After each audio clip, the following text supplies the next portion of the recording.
இப்ப நம்ம குழந்தைகளுக்கு என்ன சொல்லி தரோம்? பூமி உருண்டைன்னு கண்டுபிடிச்சது கலீலியோ அப்படின்னு சொல்லி தரோம். ஏதாவது ஒரு கோயில் கோபுரத்தை பாருங்க, வராகாவதாரம் வந்து அந்த பூமியை அப்படி தூக்கிட்டு வரும் பொழுது ஒரு பால் மாதிரி தான் இருக்கு. சான்ஸ்கிரிட்ல ஜியோகிராபிக்கு என்ன பேரு? பூகோளம், ஸ்பியர். அப்போ இது எந்த எங்கேயாவது வேற எந்த லாங்குவேஜ்லயாவது இந்த நாலேஜும் சேர்ந்து இருக்கா ஒரு வார்த்தையில? சூரியன் தான் நடுவுல இருக்கு, கிரகங்கள் அதை சுத்தி வருது அப்படின்னு சொன்னதுன்னா நம்ம காப்பர்னிக்கஸ் சொல்றோம். காப்பர்னிக்கஸ் சொல்லி 450 வருஷம் தான் ஆச்சு. எந்த சிவன் கோயில் ஆனாலும் போய் பாருங்க, நவகிரக சன்னதிக்கு நடுவுல யார் இருக்கிறா? சூரியன் தான் இருக்கிறார். இது மாதிரி நம்மள்ட்ட மறைந்து இருக்கக்கூடிய விஞ்ஞானங்கள் நிறைய இருக்கு. நான் தமிழ்ல இருக்கிறத சொல்றேன். காக்கை பாடினியம்னு ஒரு கணித நூல், கணக்கு அதிகாரம்னு ஒரு தமிழ் நூல், அது வந்து ஜாமெட்ரி. நான் அதுல இருந்து ஒரு 3 சூத்திரம் சொல்றேன், உங்களுக்கு புரியுதான்னு பாருங்க. விட்ட தரை கொண்டு வட்ட தரைதாக்கின் சட்டன தெரியும் தரை. விட்டம், இது வந்து ஏரியா ஆஃப் அ சர்க்கிள். விட்டம் அப்படின்னு என்ன? டயமீட்டர். விட்டத்து அரை அப்படின்னா அதுல பாதி என்ன? ரேடியஸ்.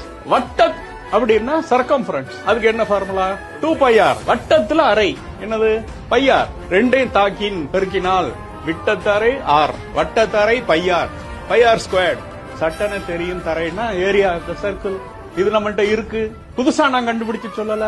இப்படி ஜாமெட்ரி டக்கு டக்கு நம்ம மனசுல வச்சுக்கிடலாம். அது ஒரு கவிதை மாதிரி அந்த ஓசை நயத்தோடு இருக்கிறதுனால இதையும் தொலைச்சிட்டு நம்ம வெளிநாட்டுல இருந்து இப்ப வந்து ஒரு ஃபார்மேட்ல நம்ம படிக்க ஆரம்பிச்சிட்டோம்.